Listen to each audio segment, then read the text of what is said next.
नमस्कार दोस्तों, मेरा नाम डॉक्टर सागर दुबे। मुझे ऑलमोस्ट 12 इयर्स का एक्सपीरियंस है in the department of emergency medicine and critical care. मतलब जो सबसे वेरी वेरी इम्पोर्टेंट डिपार्टमेंट होता है कोई भी अस्पताल में, बड़े अस्पताल में, जहाँ पे सबसे सीरियस मरीज़ रखे जाते हैं। तो मेरा जो 12 इयर्स का एक्सपीरियंस है वो अपने इस नोवेल कोरोना वायरस, मतलब जो SARS-CoV-2 है और कोविड-19 जिसको WHO ने नोमेनक्लेचर दिया है, उस बारे में डिटेल में आपसे डिस्कशन करना चाहूँगा। तो सबसे पहले, जैसे पूरी दुनिया को मालूम है कि SARS-CoV-2 जो नोवेल कोरोना वायरस है, novel it means it is new for the whole world. तो ये सबसे पहला पेशेंट इसका पाया गया था 17 नवंबर 2019 को वुहान में, जहाँ पे जो वुहान जो सिटी है हुबेई प्रोविंस चाइना में, वहाँ पर जो नॉनवेज बेचने वाली सी फूड मार्केट में एक लेडीज़ थी, वेन गुजियान नाम था जिसका। सबसे पहले उस लेडीज़ को यह वायरस हुआ था और उसके बाद फिर ये पूरे वुहान में फैला, उसके बाद पूरे हुबेई प्रोविंस में फैला और फिर वहाँ से इसका कम्युनिटी ट्रांसमिशन हुआ और उसके बाद फिर ये यूरोप में गया। नज़दीक की जो कंट्रीज़ थी, साउथ कोरिया, ताइवान, सिंगापुर, सब जगह गया। उसके बाद अपने एशिया में आया, अपने इंडिया में भी आया, पाकिस्तान में गया, साउथ ईस्ट एशिया में। तो इस तरीके से ये वायरस, ऐसे बोलते हैं कि वुहान में सबसे पहला पेशेंट मिला और उसके बाद पूरी दुनिया में फैला।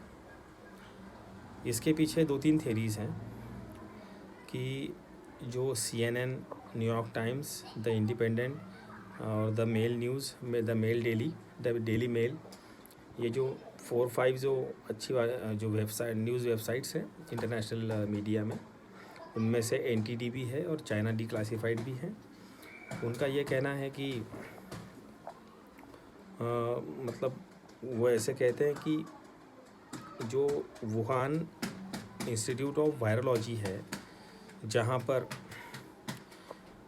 जो ये कोरोना वायरसेस की जो स्ट्रेन है, जो कि ऑल 7 टाइप्स के कोरोना वायरस अभी तक के ज्ञात है, ये जो कोविड-19 है, इसके पहले 6 थे और ये 7वां है।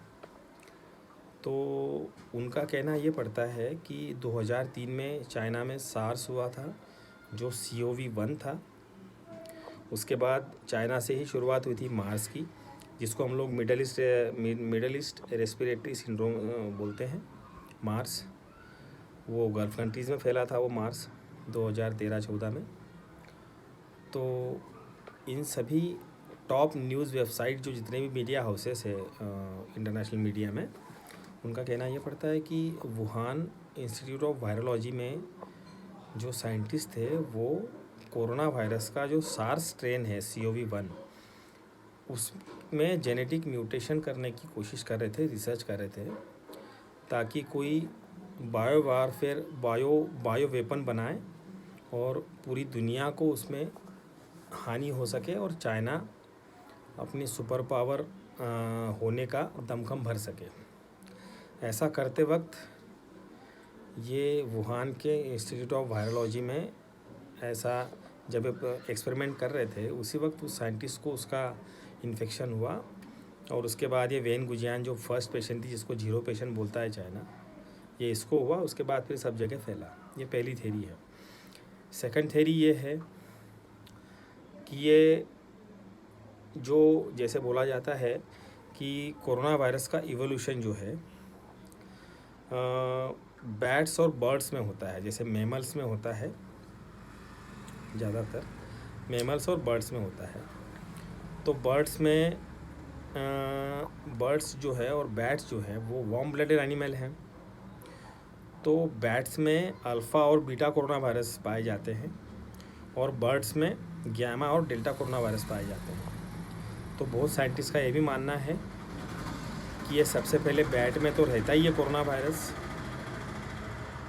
पर वो डॉर्मेंट कंडीशन में रहता है और उसके बाद वो आता है पेंगोलिन में, या फिर डायरेक्ट बैट से भी आ सकता है बिना पेंगोलिन के, क्योंकि चाइना में जो वुहान का जो सी फूड मार्केट है, वहाँ पे सभी वाइल्ड एनिमल्स बेचे जाते हैं और उनके वो वाइल्ड एनिमल्स को ये लोग खाते हैं, वहाँ के चाइना के लोग। तो उस कारण से भी ये होने की संभावना साइंटिस्ट ने ऐसी जताई है। तो और साइंटिस्ट ने बताया था कि ये स्नेक से भी हो सकता है, पर इन सब की थ्योरी को अगर जांचा जाए तो 96% जो कोरोना वायरस पाया जाता है बैट में, उसके जो जीनोम है, जेनेटिक सीक्वेंस है, वो सिमिलर पाए गए हैं अभी का जो कोविड-19 SARS-CoV-2 है उससे। तो ये हो गई इसके ओरिजिन की बात। और थर्ड ये बात निकल के आई है कि जो एक्सटर्नल अफेयर्स मिनिस्ट्री है जो चाइना की, उन्होंने ऐसा आरोप लगाया कि अमेरिका के जो यूएस के जो सैनिक थे वो आए थे वुहान में और उनके द्वारा फैलाया गया। वो थ्योरी इसलिए सही नहीं लगती कि सबसे ज़्यादा अगर आज कोई इससे सफ़र हुआ है तो वो अमेरिका हुआ है, और आगे चल के ऐसी संभावना भी जताई जा रही है। वहाँ के जो कोविड-19 डीलिंग की जो टास्क फोर्स है, जिसके डॉक्टर फॉसी जो है वो कोऑर्डिनेटर हैं, सदस्य हैं, और जो लेडी डॉक्टर उसकी चेयरमैन हैं, उन्होंने तक बोला है कि बोले सबसे ज़्यादा ऑलमोस्ट 1 लाख से 2.4 लाख तक डेथ अगर हम लोग यहाँ तक अमेरिका में रोक लें तो हमारे लिए बहुत बड़ी खुशी की बात होगी। तो मैं नहीं मानता कि अमेरिका इसको फैलाएगा, तो इसलिए इस संभावना को सही नहीं आंका जा सकता। मुझे तो ये डर है क्योंकि चाइना के ऊपर ही पूरा शक इसलिए कह रहा है क्योंकि पहले के भी जो मार्स और सार्स जो वायरसेस थे, उनका भी ओरिजिन चाइना में से ही हुआ था। क्योंकि चाइना की जो खबरें वहाँ से आती है, क्योंकि वहाँ डेमोक्रेसी नहीं है, कम्युनिस्ट पार्टी का शासन है, वहाँ पर लोगों को खुली छूट नहीं है, अपने ओपिनियन रखने की छूट नहीं है। वहाँ पर गूगल है, फेसबुक है, ट्विटर है, इन सब पे बैन लगा हुआ है, सोशल मीडिया पे वहाँ पाबंदी है। उस कारण से वो लोग अपना ओपिनियन फ्रीली वहाँ रख नहीं सकते हैं, उसको देशद्रोह माना जाता है। वहाँ पे लोगों को सीधा डिसअपीयर किया जाता है, लोगों को गायब कर दिया जाता है। तो इसी तरीके से जब वह पहला पेशेंट रिपोर्ट हुआ जिसका नाम वेन गुजियान था, जो कि 0 पेशेंट बोला जाता है, तो वो वेन गुजियान पेशेंट 7-8 डॉक्टर उसके पास गई, उसके बाद उसने कंसल्ट किया, बार बार उसको बुखार आ रहा था, फिर खांसी भी आ रही थी। हालांकि बाद में वो ठीक हो गई, पर जब वो वुहान सेंट्रल हॉस्पिटल में जब गई, वहाँ पर जो इमरजेंसी डिपार्टमेंट में जो हेड थी डॉक्टर आईफेन, उन्होंने उसका पूरा डिटेल में ट्रीटमेंट किया, उसकी जांच करी। सबसे पहले तो जांच की, उसका real time polymerase chain reaction करने के बाद उनको ये पता चला, थ्रोट और नेज़ल स्वैब लेने के बाद, कि ये SARS-CoV-1 जैसा ही कोई नया वायरस आया है जिसको उन्होंने नोवेल कोरोना वायरस बोला।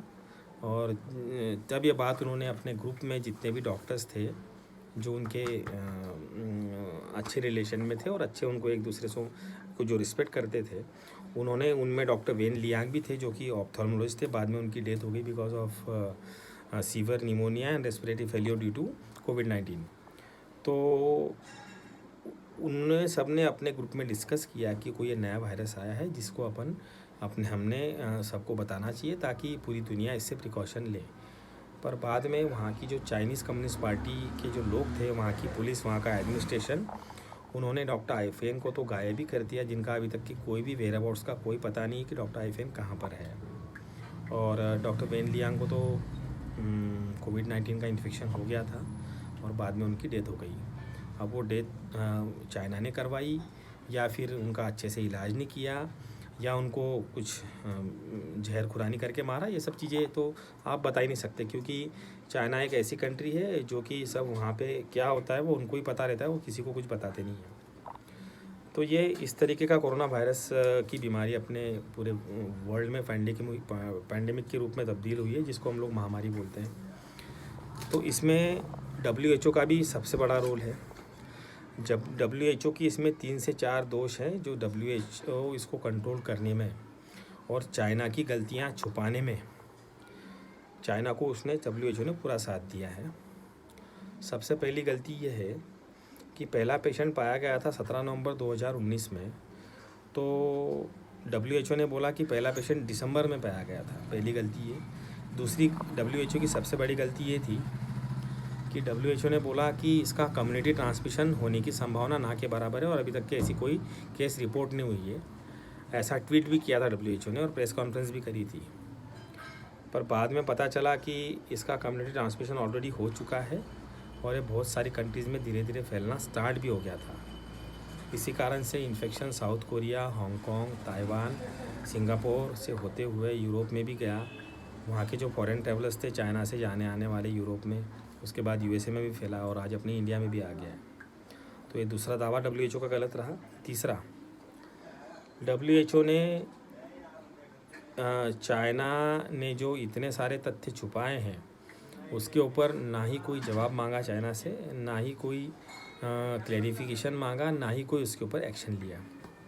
अभी रिसेंटली एक ऐसी खबर आ रही है जो कि तथ्य खबर है, जिसमें 150 करोड़ रुपए चाइना ने डोनेट किए हैं WHO को। शायद हो सकता है पैसे के दबाव में WHO ने इन सब चीज़ों को, गलतियों को अंजाम दिया हो, उनको कोई लालच दी गई हो WHO के अधिकारियों को। पर जो भी हो, एक जो ऐसी संस्था है जिस पे पूरे विश्व का लोगों का स्वास्थ्य कैसे सुरक्षित रखना है इन महामारियों से, उसका भविष्य डिपेंड है। और एक संस्था सिर्फ पैसों के लिए या किसी कंट्री के दबाव में आकर ऐसे अगर लोगों की जान के साथ खिलवाड़ करेगी, ये अपने आप में बहुत ही बड़ा पाप है, बहुत ही बड़ा पाप है, जिसकी सज़ा WHO को भी मिलना चाहिए, चाइना को तो मिलना ही चाहिए। अब इसमें रोल आता है यूनाइटेड नेशंस, जो यूनाइटेड नेशंस की जो P5 नेशंस हैं, जो परमानेंट, जिनको स्थायी सदस्यता दी गई है यूनाइटेड नेशंस की, संयुक्त राष्ट्र की, उसमें एक चाइना भी है। तो यूनाइटेड नेशंस ने एक्शंस ले करके इसकी पूरी फैक्ट फाइंडिंग कमेटी बना करके इसमें पूरी खोज करना चाहिए कि चाइना ने ये वायरस कैसे पूरे दूसरी कंट्रीज़ को एक्सपोर्ट किया, माइग्रेट किया, और कितने लाखों लोगों की जान इसमें खतरे में डाली और कितने लोगों की इसमें मृत्यु भी हो गई। तो यूनाइटेड नेशंस ने सबसे पहली बात तो जो P5 नेशंस हैं उन्होंने प्रस्ताव ला करके चाइना को संयुक्त राष्ट्र के स्थायी सदस्य के पद से हटाना चाहिए और उसमें इंडिया को लेना चाहिए, क्योंकि इंडिया एक ज़िम्मेदार कंट्री है। और इंडिया ने एक उदाहरण भी सेट किया है कि कैसे नेशन वाइड लॉकडाउन करके एक प्रधानमंत्री के एक शब्द बोलने पर पूरे 135 करोड़ लोगों ने घर में अपने आप को कैद कर लिया, कोई भी रोड पर नहीं निकला। और पूरी पुलिस यंत्रणा, प्रशासन की यंत्रणा, हमारे सेना, हमारी नेवी, हमारी एयरफोर्स, हमारी पुलिस, हमारे एडमिनिस्ट्रेशन के जितने भी अधिकारी हैं, फायर ब्रिगेड के अधिकारी हैं, सरकारी यंत्रणा के जितने भी अधिकारी हैं, उन सब लोगों ने पूरे प्रशासन को संभाला, पूरी व्यवस्थाएं देखी। हाँ, तो उसके बाद ये जो लॉकडाउन था, पहले तो जनता कर्फ्यू लगा, उसके बाद में कंप्लीट लॉकडाउन जो किया गया तो उसको सफल बनाया। और कम्युनिटी ट्रांसमिशन रोकने में सबसे बड़ा रोल इस डिस्टेंस, जो ये फिज़िकल डिस्टेंसिंग है और सोशल डिस्टेंसिंग है, इसका सबसे बड़ा रोल इस कोविड-19 को भारत में ना फैलने देने में रहा है, और जिसको WHO ने भी माना है कि ये बहुत अच्छा रोल इसमें ऐड कर रहा है। इसी तरीके से हम लोग बात करेंगे कि ये यूरोप में इतनी जल्दी क्यों फैला। यूरोप में क्या है, यूरोप की जो कंट्रीज़ हैं जैसे स्पेन है, नेदरलैंड्स है, इटली है, फ्रांस है, UK है, इन कंट्रीज़ को तो पहले ऐसा लग रहा था कि हमारे यहाँ ये कोरोना वायरस आएगा भी नहीं, और आएगा तो हमारे यहाँ पे बहुत अच्छी फैसिलिटीज़ है। हाँ, JCI एक्रेडिटेड हमारे पास में हॉस्पिटल्स हैं जिसमें मल्टी स्पेशलिटी ट्रीटमेंट होता है। हमारे पास में बहुत अच्छे डॉक्टर्स हैं। हाँ, बहुत अच्छे पैरामेडिकल स्टाफ्स हैं हमारे पास में, इंस्ट्रूमेंट्स हैं। हाँ, इंटरवेंशन के लिए अगर कोई पेशेंट क्रिटिकल होता है तो, क्रिटिकली इल होता है तो पर बाद में उन्होंने इनिशियल में तो कोई ना सोशल डिस्टेंसिंग रखी उन्होंने, उनकी गैदरिंग चलती रही, उनके बीच पे जा कर के नहाना धोना चलता रहा, सब कुछ चलता रहा। पर जब ये इसके वजह से हुआ क्या, सोशल डिस्टेंसिंग मेंटेन न करने के कारण ये कोरोना यूरोप में फैलता गया, क्योंकि इसका इंक्यूबेशन पीरियड 2 दिन से लगा के 14 दिन तक है। और अभी रिसेंट ऐसी खबरें आ रही हैं कि चाइना में 1500 पेशेंट अलग से और मिले हैं जिनमें कोई सिम्टम नहीं है, पर उनके कोरोना के टेस्ट पॉजिटिव हैं। तो ऐसे जो इंक्यूबेशन में पीरियड में पेशेंट रहता है जिसको कोई सिम्टम नहीं रहता है, वो तो सबसे बड़ा कैरियर होता है, और वो हर जगह फैलाता है ऐसा वायरस। जहाँ भी चीखेगा, जहाँ भी खांसेगा, वहाँ पे एक छींक का जो एक बूंद होता है उसमें बिलियंस ऑफ वायरस होते हैं कोरोना के। तो जहाँ भी गिरेगा वहाँ से वायरस फैलते जाएगा ड्रॉपलेट के द्वारा और फिर लोकल ट्रांसमिशन के द्वारा। वो जिसके जिसके भी संपर्क में आएगा वो भी वायरस का कैरियर बन के वो भी आगे फैलाते जाएगा।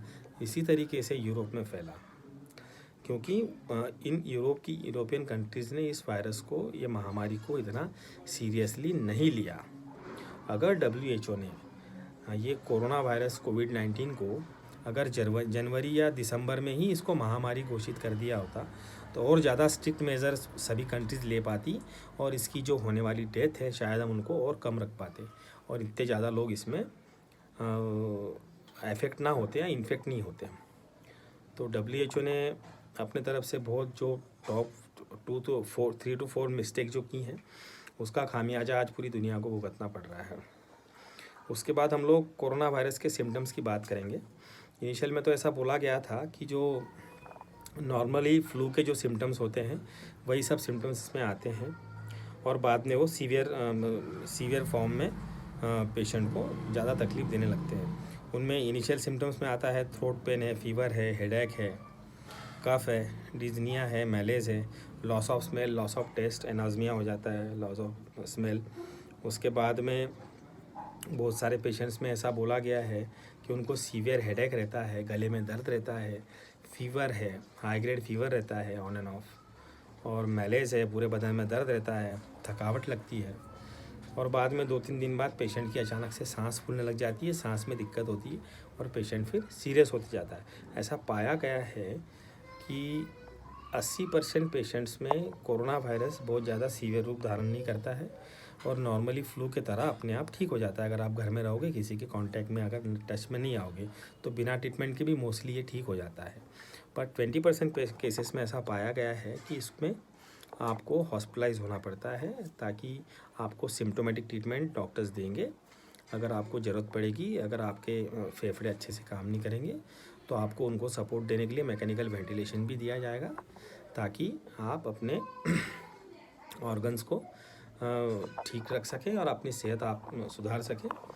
डॉक्टर्स की तरफ से तो सभी चीज़ें की जा रही हैं। जैसे सिम्टोमेटिक में तो बहुत सारे देशों में, जैसे थाईलैंड है, हांगकांग है, उसके बाद जापान है, उसके बाद SMS हॉस्पिटल जो जयपुर है, वहाँ पर 4 से 5 प्रकार की मेडिसिन इसमें यूज़ की गई, जिनका सबसे पहले मेडिसिन का नाम है क्लोरोक्विन, जिसका वो जो हाइड्रोक्सी क्लोरोक्विन है उसके कम साइड इफ़ेक्ट्स होते हैं तो वो ज़्यादा यूज़ करते हैं डॉक्टर्स लोग। और उसके बाद यूज़ की गई ओसेल्टामिवीर जो कि स्वाइन फ्लू के लिए यूज़ की जाती है।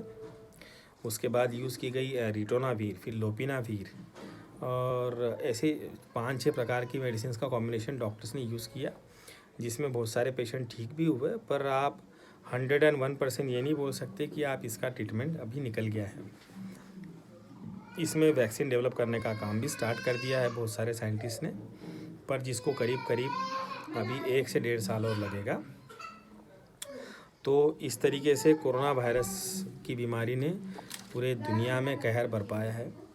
हमारी इंडिया के लोगों को मेरा एक ही संदेश है कि आप हमारे प्रधानमंत्री के संदेश का पालन करें और अपने आप को घरों में कैद करके रखें, बिना ज़रूरत किसी से ना मिले, अपने घर से बाहर ना निकले, बहुत ज़्यादा सीरियस डायर इमरजेंसी है तो ही घर से बाहर निकले। तो ये सबसे बड़ा हथियार बना सकते हैं हम लोग लॉकडाउन के माध्यम से, कर्फ्यू के माध्यम से, जनता कर्फ्यू के माध्यम से, कि हम लोग फिज़िकल डिस्टेंसिंग, सोशल डिस्टेंसिंग रख करके अपने आप को कोरोना वायरस से दूर रखें। क्योंकि रिसेंट स्टडीज़ जो बताई गई हैं, अपने इंडिया में 40,000 वेंटिलेटर्स हैं। अगर कोई बीमार पड़ता है, सीरियसली इल होता है, जिसको ICU में भर्ती करना पड़ता है, उसके लिए सिर्फ 40,000 वेंटिलेटर्स हैं। हमारे यहाँ पॉपुलेशन है 135 करोड़ और हमारे पास वेंटिलेटर्स है ओनली 40 से 50 हज़ार। तो हमको इन सबको भी देखना है। रेलवे हॉस्पिटल्स, उसके बाद में प्राइवेट हॉस्पिटल्स और सभी गवर्नमेंट हॉस्पिटल, इन सबके बेड मिला के हमारे पास सिर्फ 10 लाख बेड हैं और हमारी देश की पॉपुलेशन है 135 करोड़। तो इसलिए गवर्नमेंट का ये जो कहना है कि लॉकडाउन रखिए, वो लॉकडाउन इसीलिए रख रहे हैं कि अगर आपको हल्का सा सर्दी खांसी बुखार अगर आ रहा है, जो नॉर्मली फ्लू जिसको हम लोग बोलते हैं, वो आपके घर में ही ठीक हो जाएगा। उसके लिए आपको अस्पताल में एडमिट होने की ज़रूरत नहीं रहेगी। पर अगर आप बाहर घूमोगे, 10 जगह खांसोगे, छींकोगे, तो बीमारी और बिल्कुल कम्युनिटी लेवल पे बढ़ती जाएगी। सबसे पहले आप अपने घर को बीमार गिराओगे, घर वाले लोग, घर के लोगों को, उसके बाद फिर गली वाले इफ़ेक्ट होंगे, फिर गांव वाले, और फिर पूरा शहर आपका इसमें चपेट में आ सकता है। तो इसीलिए आपको सोशल डिस्टेंसिंग मेंटेन करके रखना बहुत ज़रूरी है। बस इतना ही मैं सभी लोगों को कहना चाहूँगा कि अपना ख्याल रखें और सुरक्षित रहें। वंदे मातरम।